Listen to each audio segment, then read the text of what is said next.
Hey fellow Star Citizens, Scrapchat here. Today's episode we're going to take a look at the first dogfighter I bought in Star Citizen, the Anvil Arrow. I bought the Arrow for the reason I buy most of my ships. I thought it looked cool and didn't care how it flew. At that time I didn't realize it floated between S and A tier with many other YouTubers. Alright, let's get started. The Arrow was first made available in November of 2018 as part of release 3.3.6. Today it can be purchased on the Pledge Store as a standalone ship for $75, as a starter pack for $90, or at Astro Armada in Area 18 on ArcCorp for 972,300 credits. You can rent an Arrow from various locations around the verse, but I don't see why anybody would want to do that. You can't change components of rented ships, which means you're stuck with low-grade components and not the best weapons for running bounties or being involved in long engagements, as you'll quickly run out of bullets. Unless you know for certain that your primary focus in Star Citizen is going to be involved in ship-to-ship combat, I would not buy this as a starter pack. It is, I think, worth $75 though, and being able to purchase it in-game for less than 1,000,000 credits is awesome sauce. When landed, the wings are kept in a folded upright position, making it easy to stack these ships in a capital ship hangar. Sadly, the wings cannot be extended and have the landing gear down. On the wings are 2 size 3 hardpoints for weapons, and 4 configurable missile racks. By default, the Arrow is equipped with a pair of gimbaled Scorpion GT-215 ballistic Gatling guns, 3 Dominator 2 and 3 Ignite 2 missiles. On the top of the body is a locked remote turret that supports 2 size 1 weapons. By default, these are a pair of NN-13 laser cannons. While extremely fast, and we'll look at the numbers in a minute, it only sports a single, albeit fast engine. When taking a closer look at the body, I couldn't find any panels giving us access to the components. I can only assume that giving access to components occurred after the release of the Arrow, since when I created a review for the RSI Scorpius, every component was available from the exterior of the ship, including a small amount of storage. To enter the Arrow, there's a ladder on the left side of the cockpit. There are actually 3 options, but I don't know why you would want to put the ladder down or only open the canopy. Once inside, you are presented with the usual configurable HUDs and flight HUD layout we've all come to expect from a Star Citizen ship. The Arrow is very responsive, quick, and maneuverable. While it is fast, there are several other light and medium fighters that are faster. Comparing its max pitch and roll rate is in the upper tiers, but certainly not at the top of the class.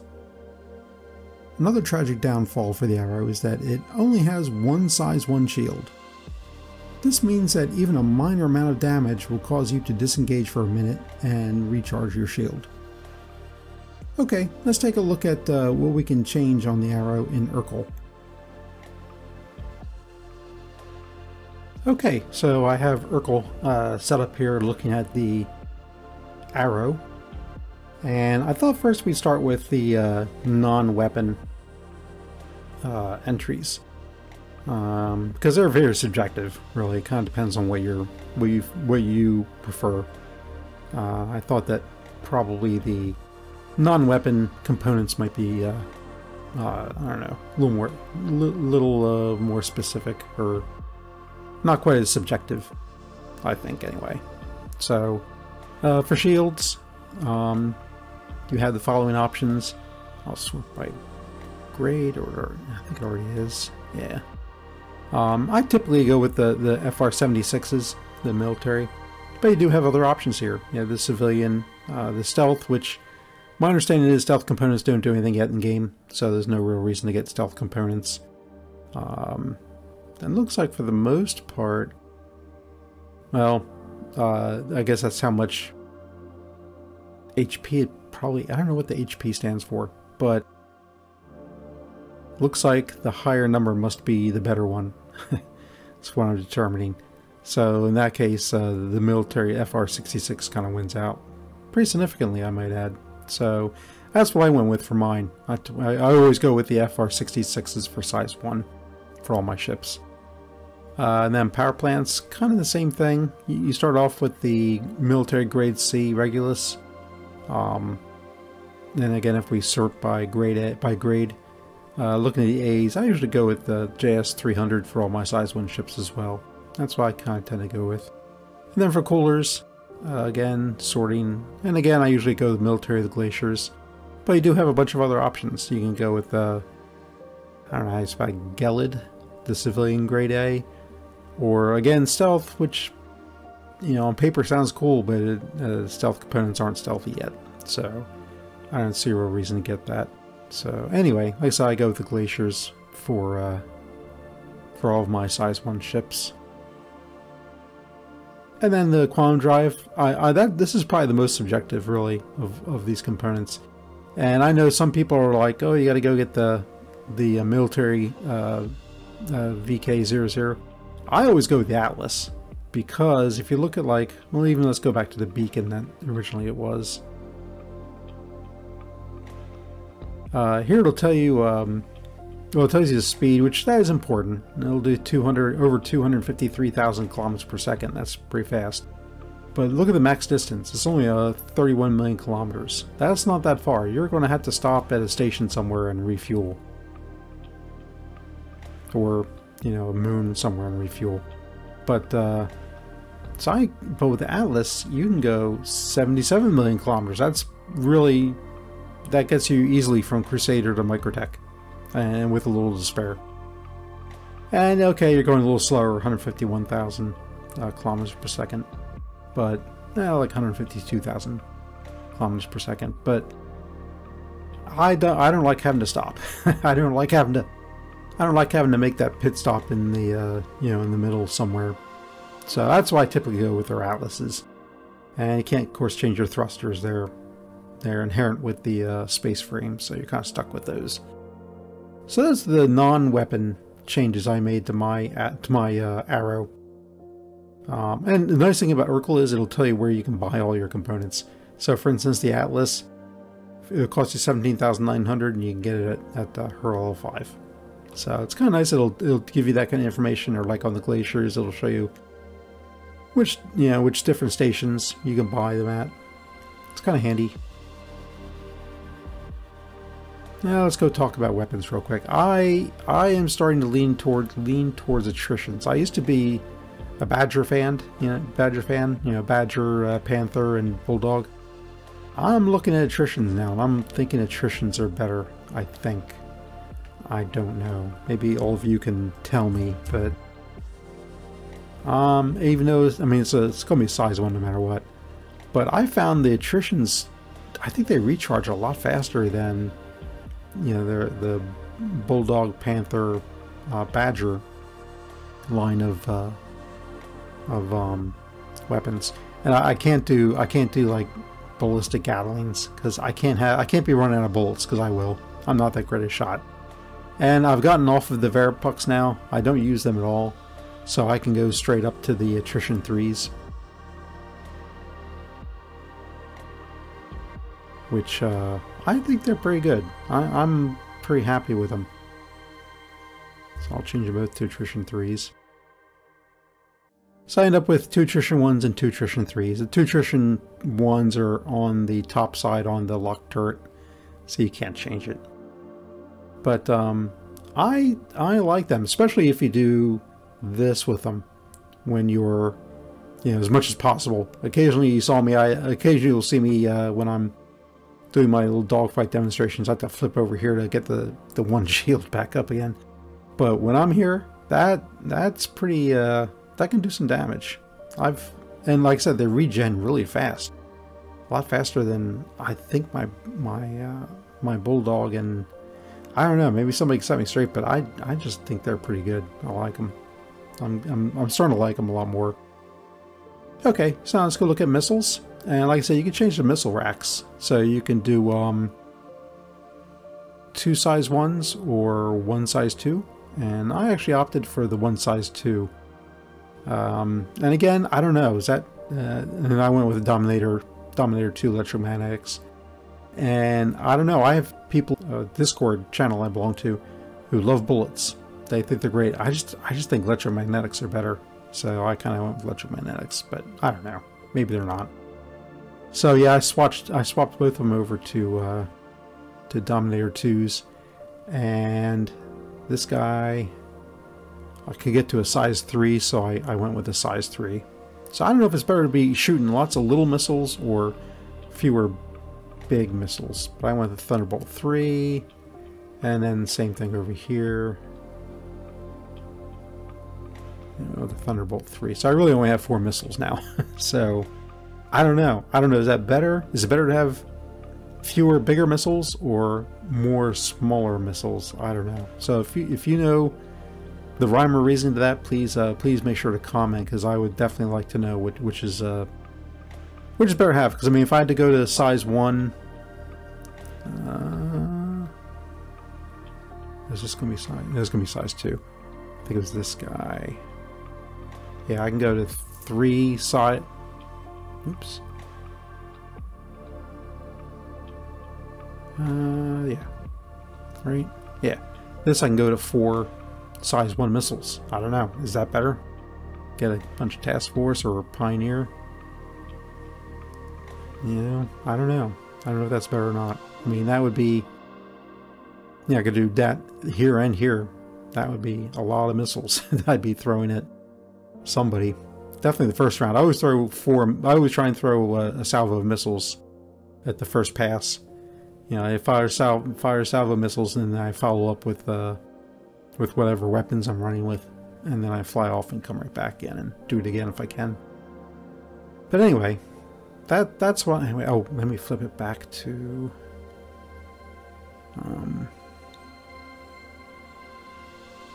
What was that? This guy. Here we are. Thunderbolt 3. And back to Dominator. There we go. So now that I have everything configured correctly, because I had to go around, I had to buy all this equipment in order to update it. So what you can do with Urkel is you can say non-strike items to cart, like that. And then if we go look at our shopping cart, it shows you all the items you chose and their costs and locations. So I was going to spend 128,614 credits to upgrade my Arrow. And you can also actually change the locations too, like if you don't want to go to Grim Hex to pick up the JS300, no thank you. I will go to Hurl L2, which is right next door to me, since I'm over in Hurston. So that's kind of handy. And Lorville's good. I'm not going to Orison, so no way. I will happily go to Port Chesler. Especially after I stop by, I think it's Hurl L5. Yeah, this will be my first stop anyway. Well, either that or maybe Lorville, since I'm already there. But my first stop that actually fly to will be Hurl L5.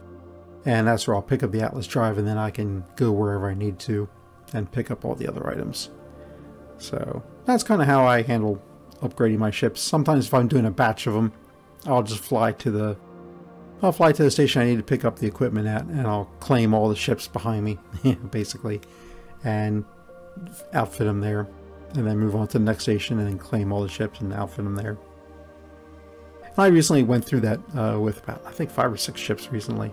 I just wanted to kind of get them all so I didn't have to worry about swapping out components or anything. I can just pull them out, you know, basically pull them out of the ASOP terminal and start using them rather than having to worry about reconfiguring them first. So anyway, so that's why those are my suggestions, you know, for how to configure your Arrow. I've been pretty happy with it so far. It's done pretty well for me.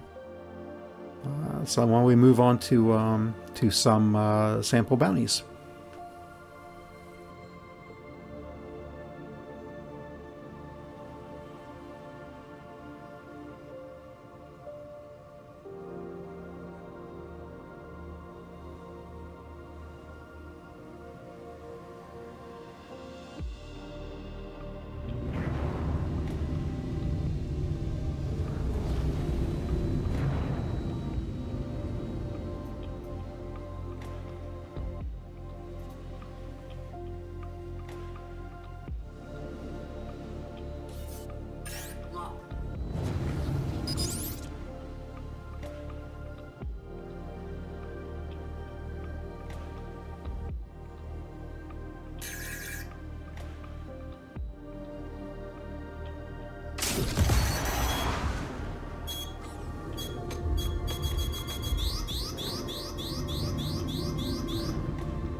something for you.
Got a surprise for ya!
So yeah, I'm pretty happy with my Arrow.